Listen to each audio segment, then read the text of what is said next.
네, 일본 제품 불매 운동이 확산하고 있는 상황에서 역사 왜곡과 또 여성 비하 문제 등으로 도마 위에 오른 한일 화장품 업체 경영자들이 있습니다. 윤동환 전 한국콜마 회장과 요시다 요시아키 일본 DHC 회장 소식을 윤선희, 배삼진 기자가 전해드립니다.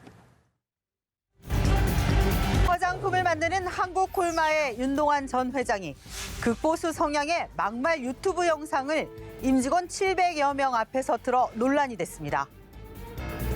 영상에는 일본에 대한 문재인 정부의 대응을 비난하면서 아베 신조 일본 총리를 대단한 지도자로 치켜세우고 여성을 비하하는 내용이 담겨 있습니다. 여론이 들끓자 회사는 이틀 후 사과했지만 올바른 역사 인식을 갖자는 취지였다는 납득하기 어려운 해명을 내놨고 결국 윤 전 회장이 기자회견에서 고개를 숙였는데요. 진심 없는 사과라는 비난을 받았습니다. 셀러리맨 출신의 윤 전 회장은 40대의 화장품 제조 생산업체인 한국콜마를 창업해 증시에도 상장시켰으나 차명 주식 거래로 36억 원 넘는 세금 포탈 사실도 적발됐습니다. 작년엔 잔뜩 빚을 지고 CJ 헬스케어를 인수해 승자의 저주에 걸릴 수 있다는 지적을 받기도 했는데요. 윤 전 회장이 이번 유튜브 영상 사태로 경영에서 물러났다고는 하지만 보유 지분을 볼 때 여전히 한국콜마 지배구조의 최정점에 있습니다.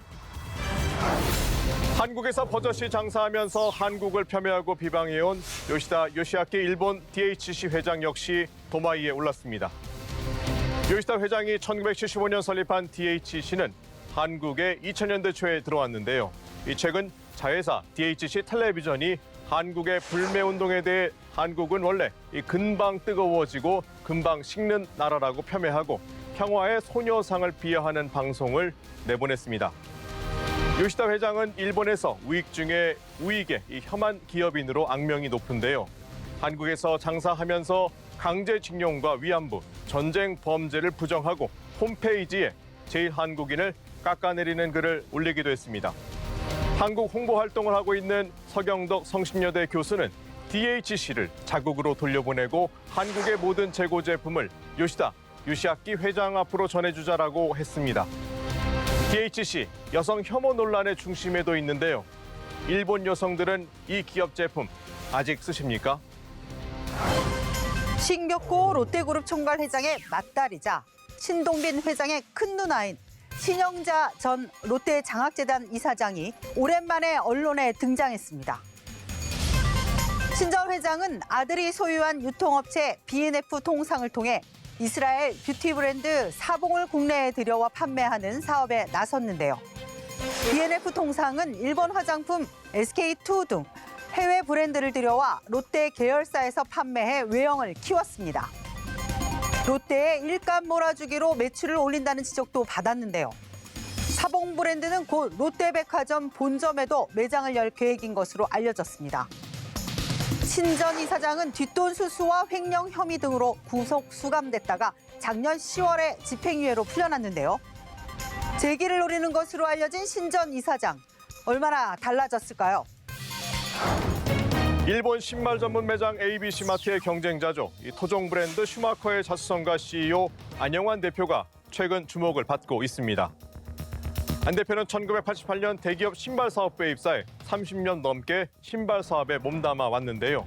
2016년 국내 신발 멀티숍 브랜드 슈마커를 인수해 전국 130개 매장을 두고 연매출 1,000억 원이 넘는 기업으로 키워냈습니다. 국내 최고가가 되는 게 포부를 갖고 있는 안 대표도 아픈 기억이 있습니다. 안 대표는 과거 일본 ABC 마트의 첫 한국 지사장을 지냈죠. 지분을 50대 49로 나눠 갖고 경영하는 방식이었는데 회사가 성장하자 일본 본사가 대여금 출자 전환을 요구하고 경영권을 위협해 결국 내주게 됐습니다. 와신 상담하며 재기에 키워낸 토종 슈마커가 국내 최고가가 될지 주목됩니다. 위안부와 강제징용 문제는 일본이 자행한 성노예, 노동 착취, 그리고 인권 유린 사건입니다. 세계 유례가 없는 충격적인 사건입니다. 일본의 경제보복 속에 이런 역사적 사실을 부인하고 오히려 합리화하는 일본 극우 세력의 행태가 끊이지 않고 있는데요. 이성적이면서도 단호한 대응이 어느 때보다 필요한 시점입니다. CEO 풍향계는 여기까지입니다.